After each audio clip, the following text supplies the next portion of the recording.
तिहुवणतिलयम देवम वंदिता तिहुवणिंद परिपूज्यम वोच्छम अणुपेहाऊ भव्य जनानंद जननियो।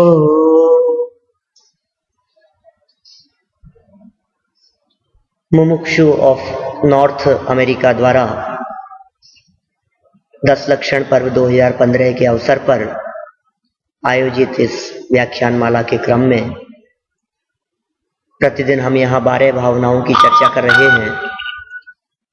कल हम अनित्य अनुप्रेक्षा की, अनित्य भावना की चर्चा कर चुके हैं और आज हम अशरण भावना की तरफ आगे बढ़ेंगे।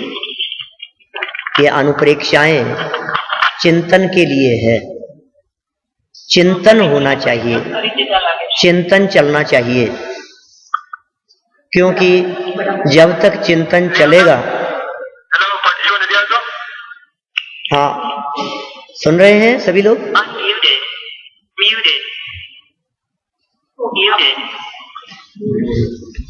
नहीं, इसको म्यूट करना है।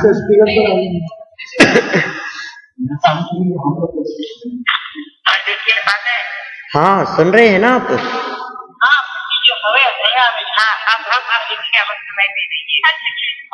हाँ, देखिए, हाँ, आप लोग सभी कॉन्फ्रेंस पर आ गए हैं?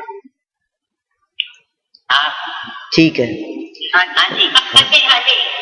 मैं यहाँ जिन मंदिर से बोल रहा हूँ और यहाँ मेरे सामने भी सभा लगी हुई है, बहुत से लोग मेरे सामने भी बैठे हुए हैं ब्रैम्पटन मंदिर में।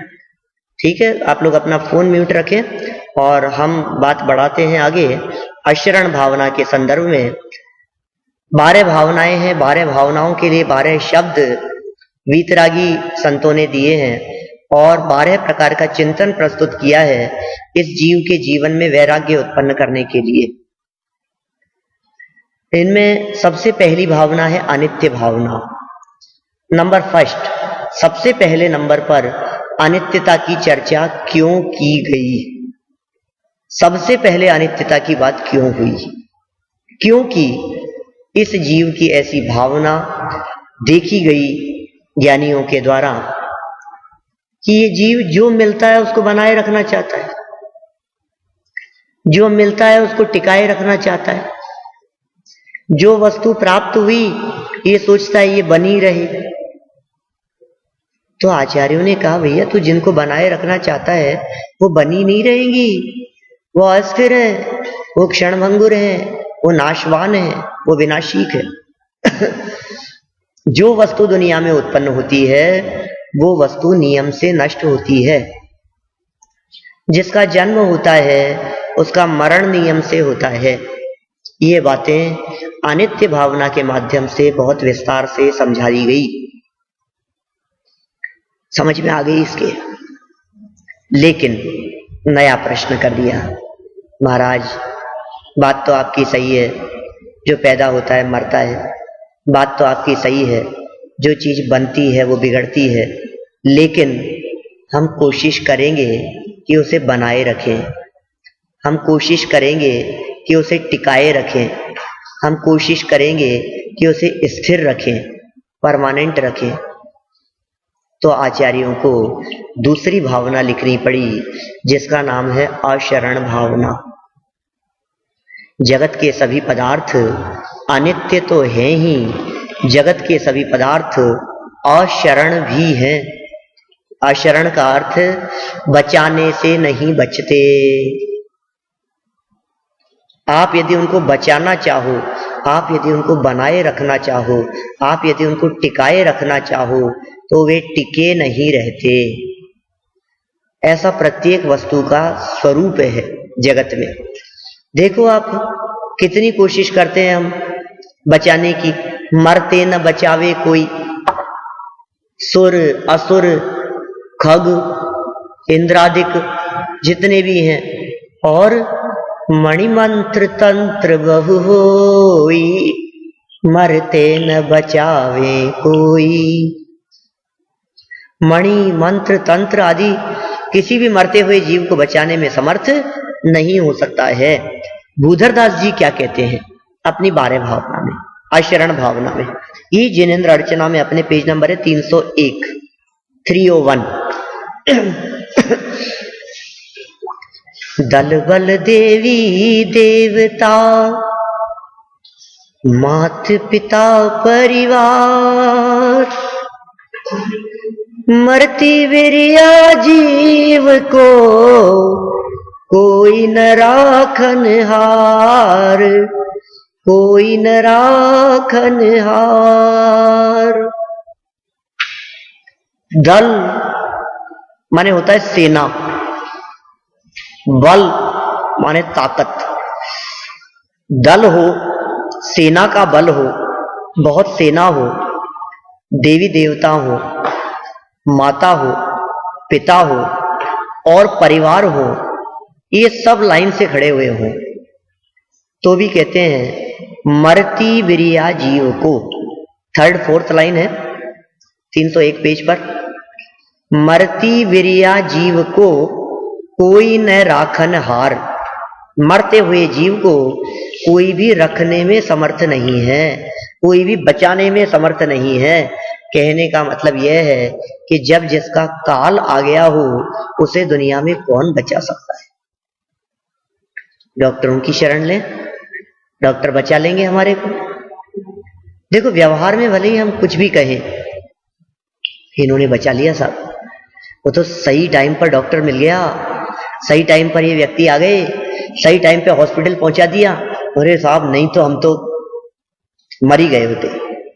तो मैं रोड क्रॉस कर रहा था और इन्होंने एकदम हाथ पकड़ करके मुझे रोक लिया, नहीं तो आज तो गाड़ी ने उड़ा ही दिया होता मेरे, मैं तो मर ही जाता। इन्होंने बचा लिया ना। ये क्या कह रहे हैं, तेरी आयु कर्म यदि शेष हो तो तुझे मारने में कोई समर्थ नहीं हो सकता, और तेरा यदि आयु कर्म पूरा हो गया हो तो तुझे कोई बचाने में समर्थ नहीं हो सकता। जिंदगी एक पल कभी कोई बड़ा नहीं पाएगा, रस रसायन सुत सुभट कोई बचा नहीं पाएगा। सत्यार्थ है बस बात यह, कुछ भी कहो व्यवहार में, जीवन मरण अशरण शरण कोई नहीं संसार में, कोई नहीं संसार में। कितना सुंदर लिखा है। 12 भावना है ये भी, सैकड़ों लोगों ने लिखी है 12 भावना, शताधिक लोगों ने लिखी है, बहुत विद्वानों ने लिखी है। मेन पॉइंट क्या है, आशरण, सहारा नहीं है कोई भी।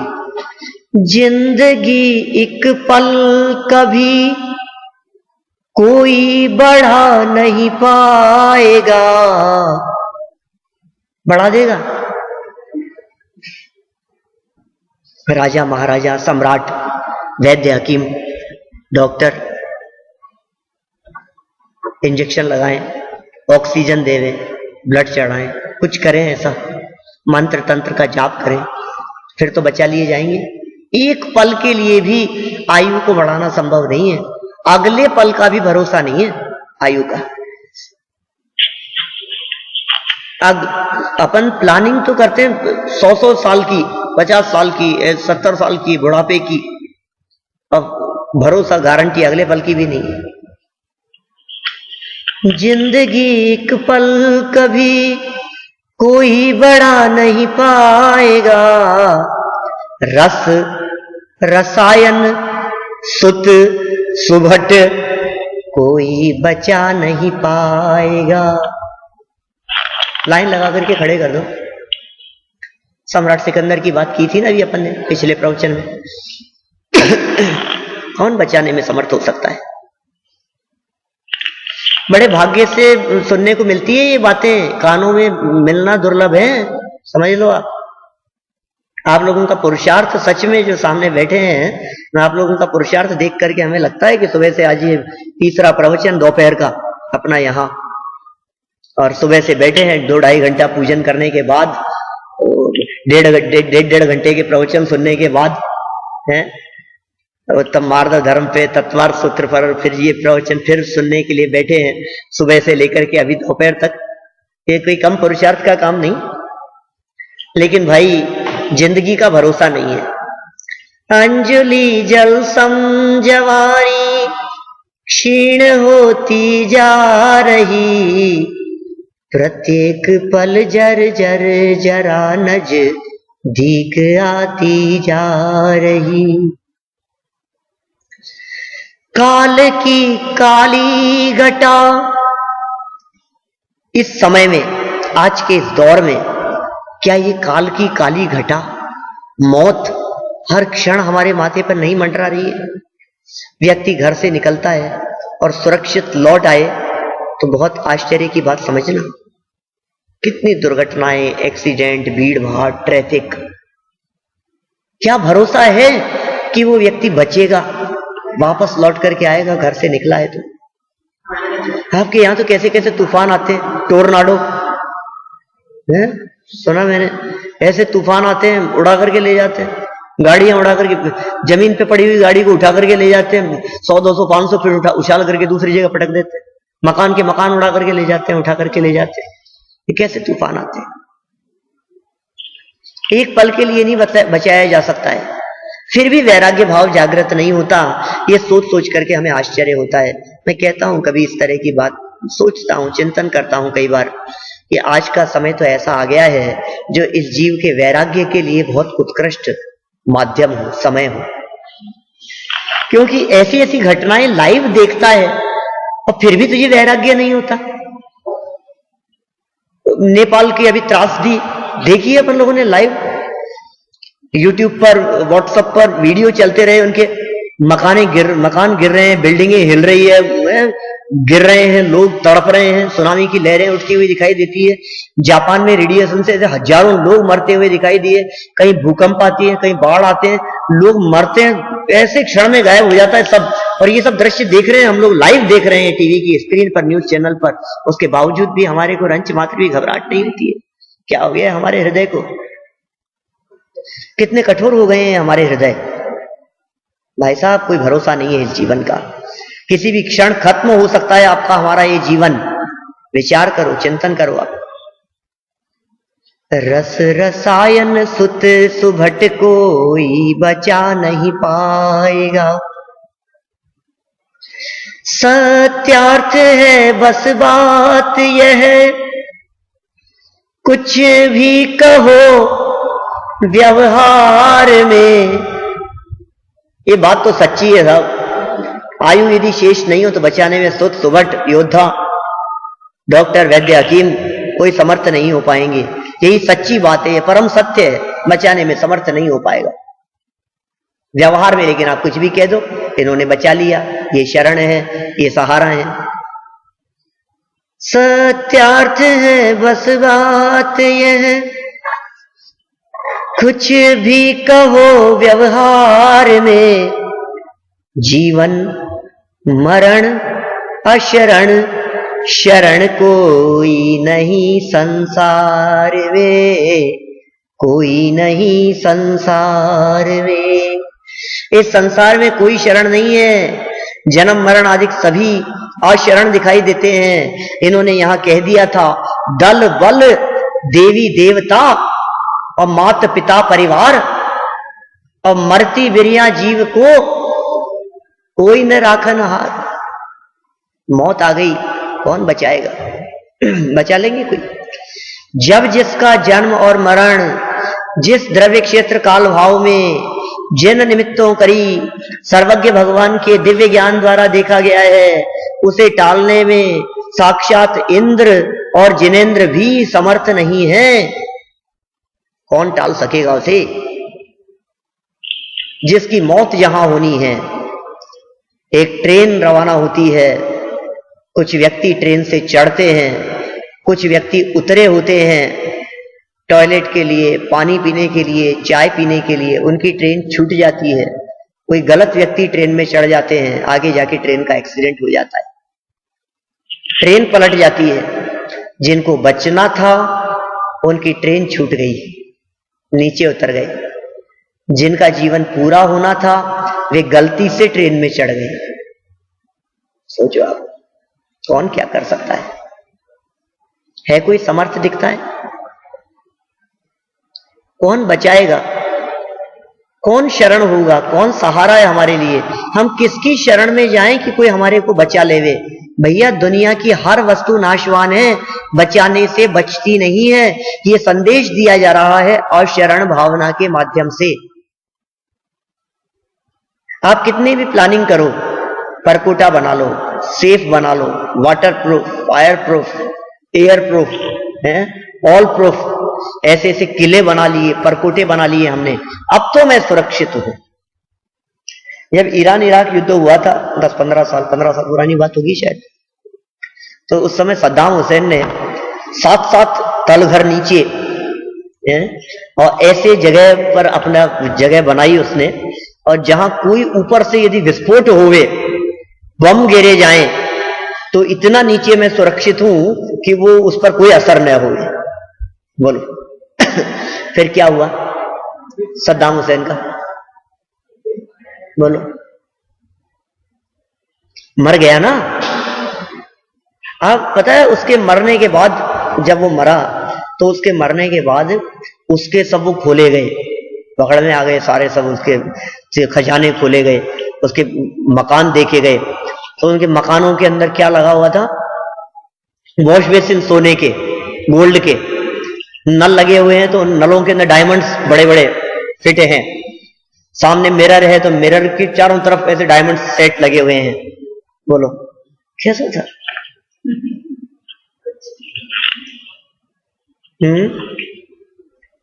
कहते छोटा सा तू कितने बड़े अरमान है तेरे, मिट्टी का तू सोने के सामान है तेरे। मिट्टी की काया मिट्टी में जिस दिन समाएगी, ना सोना काम आएगा ना चांदी आएगी। बोलो क्या क्या काम आएगा? अच्छा, उस वॉश बेसिन के अंदर जब वो मुंह धोता होगा तो जब उसमें से पानी निकलता होगा तो पानी से ही धोता होगा कि रत्नों से मुंह धोता होगा? चमक आती होगी, थोड़ी सी फेस पर शाइनिंग आती होगी। क्या दम है इसमें, इन सब चीजों में? कितने इकट्ठे कर लो चाहे जितने हीरे मोती, कितने भी इकट्ठे कर लो, लेकिन ध्यान रखो ये तुम्हें बचाने में समर्थ नहीं हो सकते, ये हमारे लिए शरणभूत नहीं हो सकते। कहते हैं सेना है इतनी बड़ी, अब कौन मार सकता है मुझे? अरे बड़े बड़े चक्रवर्ती जैसे सम्राट नहीं टिके, तू है कौन? बचाने से बचते होते तो श्री कृष्ण ने कम उपाय किए थे अपने माता पिता को बचाने के। आपको पता है द्वारिका नगरी के जलने की जब घोषणा हुई तो नेमिनाथ भगवान ने समूह शरण में बात कही थी, इस पूरी द्वारिका नगरी में 2 व्यक्ति बचेंगे, कृष्ण और बलदेव, उनके अलावा कोई नहीं बचेगा। 12 साल बाद में आग लगेगी द्वारिका नगरी में। द्वीपायन मुनिराज के निमित्त से उस द्वारिका नगरी में आग लगी। कृष्ण और बलदेव तो सुरक्षित थे, पूरी नगरी धू धू करके जल रही है। दोनों भाइयों को बलवान, अत्यंत बलवान, हजारों हाथियों का जिनमें बल है, माता पिता को बचाने के लाख प्रयास किए उन्होंने। रथ बनाया, रथ पे बिठाया, हाथी जोत दिए गए, घोड़े लगा दिए गए, हाथी घोड़े और रथ के अंदर सैकड़ों हाथियों का बल जिनमें, हजारों हाथियों का बल जिनमें, वे खुद रथ की जैसे जुट गए उसमें कि रथ में बिठा करके माता पिता को निकाल ले गए हम। लेकिन ऊपर से वो दरवाजा ही गिर गया, रथ टूट गया और माता पिता का स्वर्गवास हो गया, बचाने में समर्थ नहीं हो सके। कौन किसे बचाएगा? ये कह रहे दल बल, दल माने सेना, बल माने ताकत और देवी देवता। कौन से देव की शरण में जाऊं? अच्छा एक काम करो, अब तो वो चलता है आजकल बहुत ज्यादा, महामृत्युंजय जाप कराओ, फिर तो बच जाएंगे ना। क्यों? अरे साहब क्या बात कर रहे हो, उसका नाम ही ऐसा ही है, महामृत्युंजय जाप। आपके यहां तो नहीं होता, कनाडा में तो फर्स्ट टाइम सुना है। आप बहुत भाग्यशाली हैं जो आपने नहीं सुना। बहुत सारी चीजों को मैं आज तक नहीं सुना। अच्छी बात है। मुझे बहुत कम। क्या? अरे इंडिया में चलते हैं आजकल बहुत ऐसे विधान अनुष्ठान आदि, पोस्टरों में, बैनरों में बड़े बड़े अक्षरों में लिखा रहता है महामृत्युंजय जाप, गृह शांति, विश्व शांति, घर शांति। यहाँ वाले यहाँ बैठे बैठे बात करते हैं। बोलो आप, ये क्या हालत है? ये सब मिथ्यात्व है। ये सब कोई बचाने में समर्थ नहीं हो पाएगा आपको। कितना जाप कर लो, कितना अनुष्ठान करा लो, मरती बिरिया देवी देवताओं की शरण में चले जाओ। अरे वो देवी देवता मुझे बचाएंगे जो देवी देवता अंत के 6 महीने में ऐसे तड़पते हैं कि खुद शरण खोजते फिरते। उन देवों की क्या पोजीशन है पता है आपको? अंत में बिलखे 6 मास, कहें कैसे हम उनको देव। वो देव मुझे बचा लेंगे? खुद शरण खोजते फिर रहे हैं, कोई बचा लो हमारे को, और नहीं बचा पाता कोई उनको। वो देव आयु पूरी हो जाती है उनकी, तहते 6 थावर तन धरे, मर करके एक इंद्रिय हो जाते हैं, स्थावर हो जाते हैं। वो दिव्य शरीर, वो वैक्रियक शरीर जिसकी चर्चा भी अपन ने 4 घंटे पहले की थी तत्पर सूत्र वाले प्रवचन में, और तहते 6 थावर तन धरे जिसकी चर्चा भी अपन ने आधे घंटे पहले की है इसके पहले वाले प्रवचन में। बोलो, एक इंद्रिय हो जाता है। कैसा कह रहे? देवी देवता, माता पिता, पिताजी मुझे बचा लो, बेटा मुझे बचा ले, बेटा मैं मरना नहीं चाहता, कि पिताजी मेरा कुछ नहीं चलता, मैं क्या करूं, मेरा बस चलता तो मैं आपको बचा लेता, लेकिन मैं क्या करूं, बचा नहीं सकता कोई। माता पिता परिवार, मरती विरिया जीव को, जिसकी मरने की बारी आ गई है, जिसका मरने का टाइम आ गया है, जिसका काल आ गया है, जिसकी मौत आ गई है। कहते हैं जब सियार की मौत आती है तो शहर की तरफ भागता है, जंगल में नहीं भागता, उसी दिशा में भागता है जिधर मौत आती है। एक नदी थी, नदी के इस तरफ एक चूहा रहता था, बेचारा कई दिन से भूखा था। तो कई दिन से भूखा था, खूब इधर उधर काफी भोजन की तलाश में, कुछ नहीं मिला उसको। और नदी बीच में से बहती थी और नदी पार उसको एक ऐसा टिफिन जैसा दिखाई दिया, लकड़ी का कुछ इस तरह का। उसने लगा उसमें जरूर भोजन होगा क्या, ऐसा विचार करके वो चूहा बहुत पुरुषार्थ, बहुत मेहनत, बहुत परिश्रम करके उस नदी को पार करके सामने तक गया। अपने दांतों से पुरुषार्थ करके वो जो लकड़ी का और उस तरह का जो बना हुआ था उसको उसने काटा, और काट करके जैसे ही वो अंदर गया तो अंदर 3 दिन से भूखा एक सर्प बैठा हुआ था, वो सर्प का पिटारा था। सर्प ने उस चूहे को भी खा लिया और निकलने के लिए रास्ता भी मिल गया। अब उसकी मौत यदि वहां होनी है तो उसे क्या पता है कि मैं भोजन के लिए जा रहा हूं कि किसी के भोजन का ग्रास बनने के लिए जा रहा हूं। बोलो, किसको पता है कि किस व्यक्ति की मौत कहां होने वाली है? कौन जानता है कि मेरे साथ भविष्य में क्या घटना होने वाली है? कोई बचा लेगा उसे? मैं इस प्रसंग में हमेशा एक घटना सुनाता हूं। क्रमबद्ध पर्याय की क्लास लेते समय एक कबूतर एक पेड़ पर बैठा था, सुबह का समय था, न्यूज़पेपर की घटना है, ऐसा होता नहीं है कुछ। नारद जी निकले उधर से और कबूतर को बहुत उदास देखा, अकेला बैठा था पूरे पेड़ पर, बाकी उसके सारे साथी चले गए थे। उस नारद जी ने कबूतर से पूछा, अरे कबूतर भैया, बड़े उदास बैठे हो, क्या बात है? बुखार उखार हो रहा है कुछ? तबीयत खराब है? सुबह का समय है, तुम्हारे सारे साथी लोग, सारे दोस्त लोग सब दाना पानी की तलाश में उड़ गए हैं, तुम कैसे बैठे हो यहाँ? कबूतर ने बहुत डरते हुए, धूजते हुए कहा, पता नहीं, मुझे बहुत घबराहट हो रही है। 5-7 मिनट पहले यहां से यमराज जी निकले थे, मेरी तरफ देख करके अजीब स्टाइल में मुस्कुरा रहे थे, मेरे को डर लग रहा है बहुत ज्यादा। देखिए, मैंने पहले ही कहा ये न्यूज़पेपर की घटनाएं हैं, ऐसे कोई यमराज जी होते नहीं है ना? डर रहा था। बोले कोई बात नहीं, तू चिंता क्यों करता है, तेरे को किस बात का डर है? उसने उठाया कबूतर को, चल मैं तुझे सुरक्षित पहुंचा देता हूं, और उसको उठा करके हजारों मील दूर हिमालय की गुफाओं में ले जाकर उस कबूतर को सुरक्षित रख दिया। नारद जी ने अपनी विद्या से पहुंचा दिया वहां, और सेकंडों के अंदर पहुंच गए यमराज के पास में।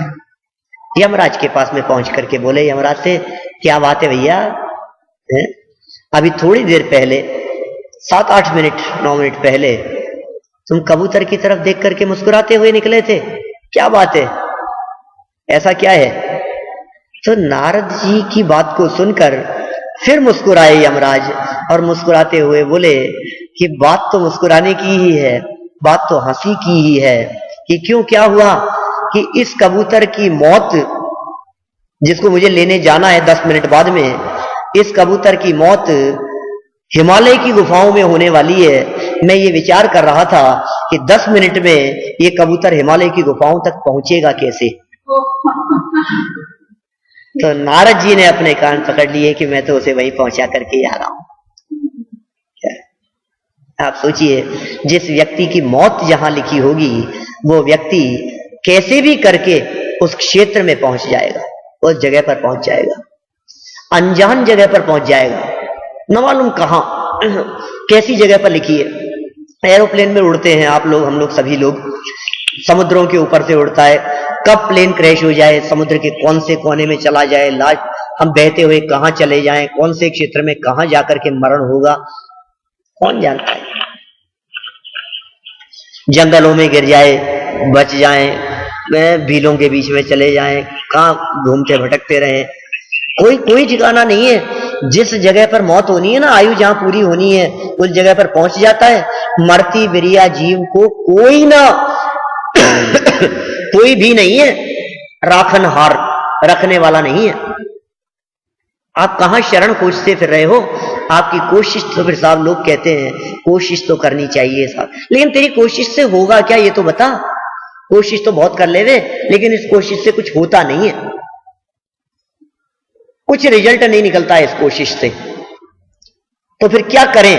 कोई शरण नहीं है, शरण तो है लेकिन दुनिया में कोई शरण नहीं है। तो फिर साहब आप जो शरण बतला रहे हो उनकी शरण में जाने से तो बच जाऊंगा ना।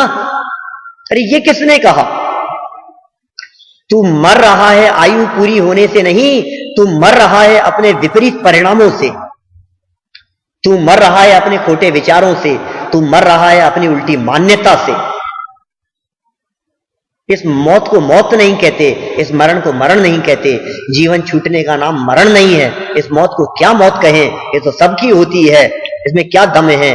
लेकिन असली मौत वो भाव मरण है जो तू प्रति क्षण करता है। हर क्षण जो तेरे हृदय में मरण मरण की अनुभूति होती है। मर गए आज तो ठंड से, क्या आप सोचो यहां की जो ठंड है आप लोगों के, ये ठंड भारी पड़ती है। अभी इंडिया में कोई व्यक्ति यदि ऐसा देखे हमारे को, इनर पहन करके, जैकेट पहन करके, शॉल ओढ़ करके ऐसे बैठे हुए, तो पंडित जी तबीयत खराब है क्या आपकी? अभी ये प्रवचन है ना, ये वीडियो प्रवचन, ये कोई देखेंगे तो कहीं ये क्या बात है, तबीयत खराब हुई थी क्या वहां आपके बीच में? क्या कहें कि यहाँ तो ठंड पड़ रही है 10 लक्षण के समय में, भादवे के महीने में। तो बतलाओ आप, तो किससे मर रहा है तू? कि सर्दी से, अरे ठंड से मर गए, अरे गर्मी से मर गए, इतनी गर्मी थी, ओ खतरनाक गर्मी से मर गए। इंडिया बात होती है तो वो कहते हैं हम गर्मी से मर गए, हम कहते हैं हम ठंड से मर गए। कोई गर्मी से मरता है, कोई सर्दी से मरता है, कोई प्यास से मरता है, कोई भूख से मरता है, कोई सर दर्द से मरता है, कोई पेट दर्द से मरता है, कोई कहता है मिर्च इतनी तेज थी आज तो सब्जी में कि मर गए, हम तो मर गए। ये मरता रहता है दिन रात। कहां से मर रहा है तू? अपने भावों से मर रहा है। क्षण क्षण में भाव मरण करता रहता है, दिन रात मरता रहता है, मरण की अनुभूति करता रहता है। तो हम तो उस मरण से बचाने के लिए तुझे शरण की बात करते हैं। है शरण, हम जानते हैं कौन है शरण। वो तेरी मौत से तो नहीं बचा सकते, तेरे द्रव्य मरण से तो नहीं बचा सकते, लेकिन तेरे भाव मरण रूप मिथ्यात्व के भावों से जरूर तुझे बचा सकते। बोल किससे बचना है? जीवन से बचना है या इस भाव मरण से बचना है? भाव मरण से बचना है। निगोदिया का मरण श्वास के 18वें भाव होता है, और मिथ्या दृष्टि जीव का मरण एक सेकंड के असंख्यात में भाग होता है, सेकंड में असंख्यात बार होता है, क्योंकि पज्जय मूड़ा ही पर समया, हर पर्याय में तन्मय होता है, पर्याय नई मरा, फिर अगली पर्याय में तन्मयता, पर्याय गई मरा, फिर अगली पर्याय में तन्मयता, पर्याय गई मरा, ये तो मरता ही रहता है। बोलो ये मिथ्या दृष्टि की क्या बात करें हम? इसके दुखों से छुटकारा पाने का कोई उपाय है कि है उपाय कि क्या उपाय है? बोलो। अभी तो आपने कहा कि शरण ना ही जग में कोई न राखन हार, ये कहा ना आपने कि जगत में कोई शरण नहीं है, ये अशरण है ये सारा जगत। फिर भी पंडित जयचंद जी छाबड़ा 250 वर्ष पहले जयपुर के विशिष्ट विद्वान हुए, वे क्या कहते हैं?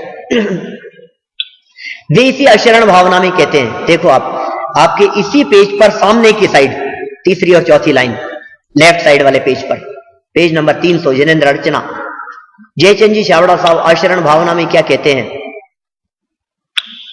शुद्धात्म रूपंच गुरु जग में सरनो दोए, मोह उदय जिय के व्रथा आन कल्पना होए, आन कल्पना होए। क्या क्या कह दिया है भैया? जगत में शरण तो कोई नहीं है, मरते हुए को तो बचाने में कोई समर्थ नहीं है, लेकिन फिर भी यदि तू भाव मरण से बचना चाहता है तो 2 शरण है, 2 चीजें तेरे लिए शरण है। क्या क्या शरण है? एक निश्चय शरण और एक व्यवहार शरण। निश्चय शरण आपको आप, और व्यवहारे परमेष्ठी जाप। निश्चय से अपना शुद्धात्मा ही शरण है, और व्यवहार से पंच परमेष्ठी शरण कहे जाते हैं। मौत से नहीं बचाएंगे, शरण है लेकिन हमारे लिए। बोल हम लोग नहीं बोलते हैं ऐसा, चत्तारि शरणं पवजामि अरिहन्ते शरणं पवजामि सिद्धे शरणं पवजामि साहू शरणं पवजामि केवली प्रणतं धम्मं शरणं पवजामि। दुनिया में मैं 4 की शरण में जाता हूं।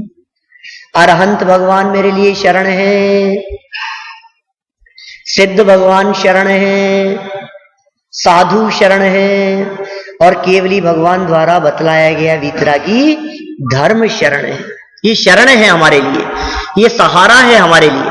बोलो इनकी शरण में जाना चाहिए कि नहीं? कि जाना चाहिए, लेकिन ये मुझे बचा लेंगे क्या? इस भाव से नहीं। तबीयत खराब हो गई, बोलो किसकी शरण में जाएं? डॉक्टर की शरण में जाएं कि भगवान की शरण में जाएं? अजय साहब पहले तो डॉक्टर की शरण में गए थे, फिर डॉक्टर ने पता है क्या कहा? उसने कहा साहब अब दवा की नहीं दुआ की जरूरत है। अब दवा से काम नहीं चलेगा, तो इसलिए क्या करते, तो वहां से छोड़ करके अब हम भगवान की शरण में आ गए कि प्रभु डॉक्टर ने तो बचाया नहीं है, अब आप बचा लो। बोला अब बचाएंगे नहीं भगवान? नहीं बचाते, नहीं बचाते, नहीं बचाते। क्या अभी बोला था ना अपने, 4-6 घंटे पुरानी बात है, करीब करीब पूजन में बोली थी अपन ने बात। क्या बात कही थी अपन ने? भरपूर सुखी कर दोगे तुम, यह सोचे सन्मुख खड़ा रहा। हे भगवान मैं तो ये सोच करके आपके चरणों की शरण में आया कि आप बचा लोगे, लेकिन तुम वीतराग हो लीन स्वयं में, कभी न मैंने यह जाना। हाथ पे हाथ धर करके बैठे हो, कुछ करते धरते नहीं हो, जगत में किसी का भला बुरा नहीं करते। ये वीतरागी भगवान है, यहां करने धरने को कोई स्थान नहीं है। नासाग्र दृष्टिवंत है, हाथ पे हाथ धर करके बैठे, अत्यंत शांत मुद्रा दिखाई देती है भगवान की। कुछ नहीं करते। तुम भक्तों को कुछ नहीं देते, मांगने वालों की कमी नहीं है, लेकिन मांगने वाले तो बहुत हैं, लेकिन तुम भक्तों को कुछ देते नहीं हो। अरे दोगे कहां से? तुम्हारे पास जो था सो सब तुम छोड़ करके तो दीक्षा लेकर के मुनि बने थे, सब छोड़ छाड़ करके। और आज भी तुम्हें देखते हैं तो अत्यंत निष्प्रही परम वितरागी तुम्हारा स्वरूप दिखाई देता है। क्या है तुम्हारे पास में देने के लिए? तुम भक्तों को कुछ नहीं देत, अपने समान बस बना लेत हैं? आप कैसे हैं भगवान बोलो? सारे दुनिया के दर्शनों में, सब धर्म दर्शनों में एकमात्र जैन दर्शन ऐसा है जो दर्शन ये कहता है, जो धर्म ये कहता है कि तुम स्वयं दीक्षा लेकर के भगवान बन सकते हो, तुम स्वयं परमात्मा बन सकते हो। यह अर्घ समर्पण करके प्रभु निज गुण का अर्घ बनाऊंगा, और निश्चित तेरे सदृश प्रभु अरिहंत अवस्था पाऊंगा। बोलो, देव शास्त्र गुरु पूजन क्या गजब गजब कर दिया है। बोलो, मैं स्वयं भगवान बन सकता हूं। भगवान कहते हैं तू मेरे चरणों की शरण में आया है, तू तेरी शरण में चला जा और भगवान बन जाएगा। तू मेरे बगल में आकर के बैठ जाएगा। बोलो, क्या मांगे भगवान से? क्या शांति पाठ के अंदर बोली थी अपने बहुत सुंदर लाइन, आपने ध्यान नहीं दिया होगा, मैं ध्यान दिलाता हूं। अब कल बोले तो ध्यान देना। तुम सारी के दातार पाए, काज लघु जाचू कहा, मुझे आप सम कर ले हूं स्वामी, यही एक वांछा महा। क्या आप जैसे देने वाले मिल गए मुझे। दुनिया में किसी के पास में जाता तो थोड़ा बहुत दे दिवा करके टाल देता मेरे को, टरका देता मेरे को। बोलो, राजा महाराजा के पास में जाओ तो क्या करेगा? बोल क्या मांगता है? ठीक है, 100-200 रुपए मोहरे चाहिए, रत्न चाहिए तुझे, चल ले जा, कोई बात नहीं। ऐसा कौन मिलेगा जो ये कहेगा कि तू मेरे जैसा बन जा, बगल में आ जा। तुम सारी के दातार पाए, अब छोटी मोटी चीज मांगू मैं? हे भगवान, घुटनों का दर्द ठीक हो जाए मेरा। हे बारे भाई, क्या मांगता है भगवान से? ये छोटी मोटी चीजें मांगने में क्या दम है? बोलो, इसलिए आए हैं भगवान की शरण में, ये मांगने के लिए आए हैं। तबीयत ठीक हो जाए, दर्द ठीक हो जाए, कमर दर्द ठीक हो जाए। हे भगवान थोड़ा बिजनेस चलने लग जाए। तो अरे तुम बिजनेस कितना भी चला ले, सुखी नहीं होगा उसमें, क्योंकि मैंने ही सब छोड़ छाड़ दिया था। इसी में सुख होता तो मेरे पास क्या कमी थी क्या राजपाट की? चलाता रहता मैं भी। भैया नहीं है इसमें सुख। काज लघु जाचू कहा, तो क्या मांगता हूं? मुझे आप सम कर ले हूं स्वामी, ये इच्छा है। इसलिए आपके चरणों की शरण में आया हूं।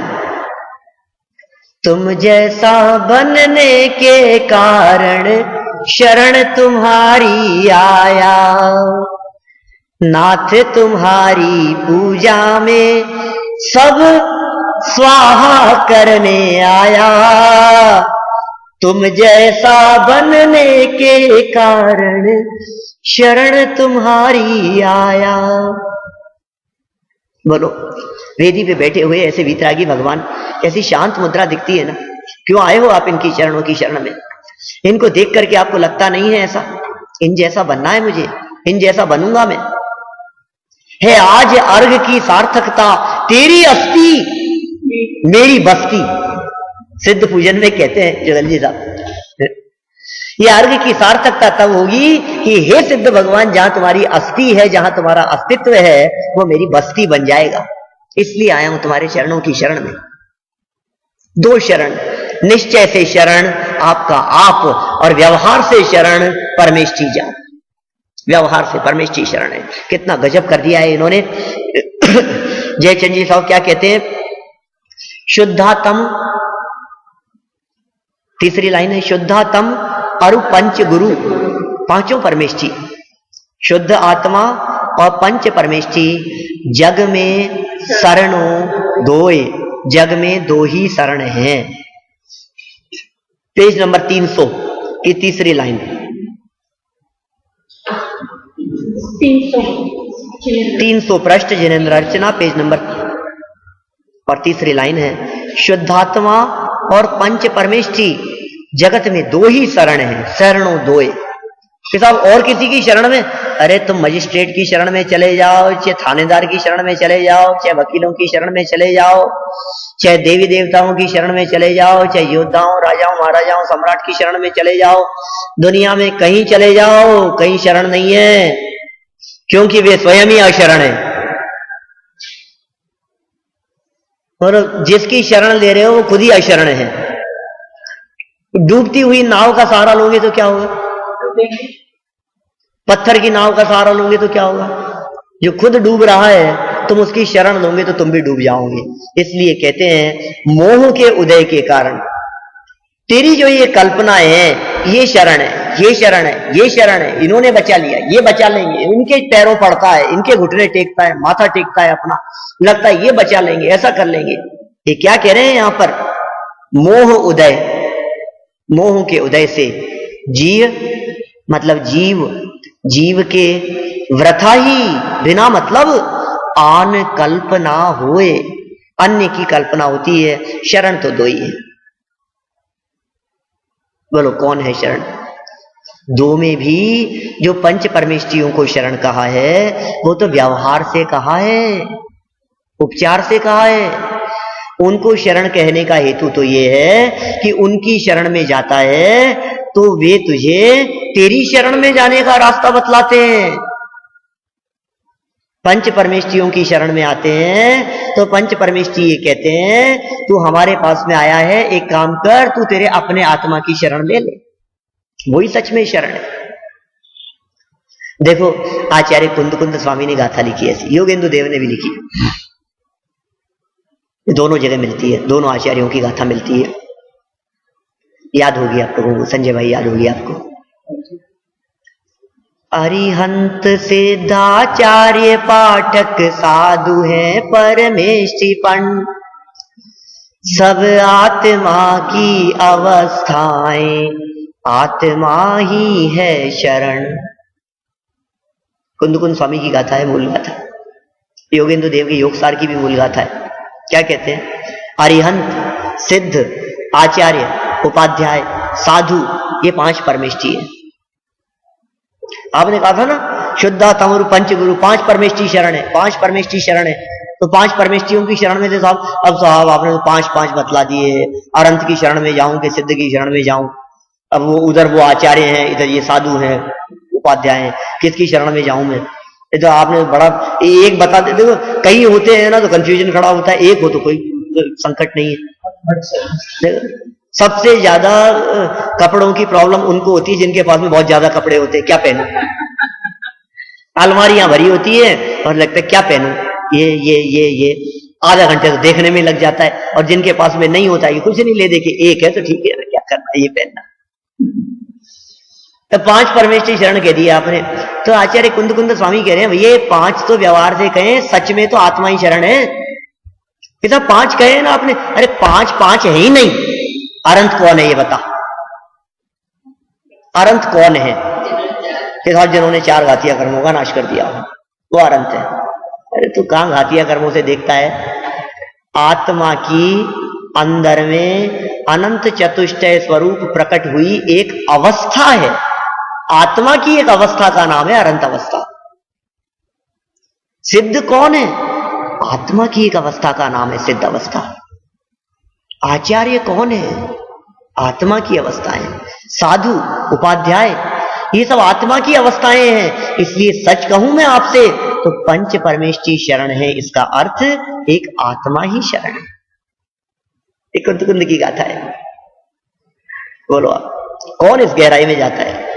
अरिहंत सिद्धाचार्य पाठक साधु हैं परमेष्ठिपन, सब आत्मा की अवस्थाएं आत्मा ही है शरण। अब किसकी शरण में जाऊं? बोलो। सारी दुनिया में शरण खोजता फिरा, सारी दुनिया में शरण तलाशता फिरा, और अब पता लगा कि दुनिया में कोई शरण नहीं है, मैं ही मेरे लिए शरण हूं। बोलो। जब उपसर्ग होता है, जब परिचय आती है, जब तिर्यंच गति के जीवों के द्वारा उपसर्ग किया होता है, जब शालनी फाड़ करके खा रही होती है वीतरागी मुनिराजों को, तो वे मुनिराज किसकी शरण में जाते हैं? जब माथे पर सिगड़ी जल रही होती है तो वे वीतरागी संत किसकी शरण में जाते हैं? अपनी शरण में जाते हैं। बोलो कहां भागेंगे? अरे जगत में कहां भागे? चारों तरफ अग्नि जल रही है, भयंकर अग्नि जल रही है। शरण कौन है? अपना आत्मा शरण है। शांत स्वभाव अपना गायक आत्मा शरण है। जो अपने त्रिकाली की शरण लेते हैं, जो अपने आत्मा की शरण लेते हैं, जो अपने गायक की शरण लेते हैं, वे परमात्मा बन जाते हैं, वे भगवान बन जाते हैं। जगत में शरण कोई नहीं है, अपना एक आत्मा ही शरण है। कहां कहां शरण की कल्पना करता रहता है ये जीव। पैसे में शरण खोजता है, ये कहता है अरे नहीं साहब, बुढ़ापे में ये पैसा ही सहारा है। ये पैसा नहीं होता तो कोई नहीं पूछता था, पैसा होता है तो सब पूछते हैं। कौन सहारा दिखता है आपको? पैसा सहारा दिखता है, बैंक बैलेंस सहारा दिखता है, क्या नौकर चाकर सहारा दिखते हैं, वे शरण दिखते हैं। अपने घर के बच्चे अपने को सहारा दिखते हैं। अरे नहीं नहीं, बच्चों के लिए तो क्या करें साहब, बुढ़ापे का सहारा है, हमारे बुढ़ापे का सहारा है। कौन कौन सहारा दिखता है? तबीयत खराब हो जाती है तो डॉक्टर वैद्य हकीम सहारा दिखते हैं। चोर आदि डाकू लुटेरे आ जाते हैं तो पुलिस वाले सहारा दिखते हैं। कोई दुर्घटनाएं कोई हमारे साथ में घट जाती है, कोई घटना घट गई, किसी ने कोई इल्जाम हमारे ऊपर आ गया तो कानून हमारे को सहारा दिखाई देता है। कहां कहां शरण सहारा नहीं खोजते फिरते हैं हम कहते हैं मोह उदय जी के व्रथा आन कल्पना हुए।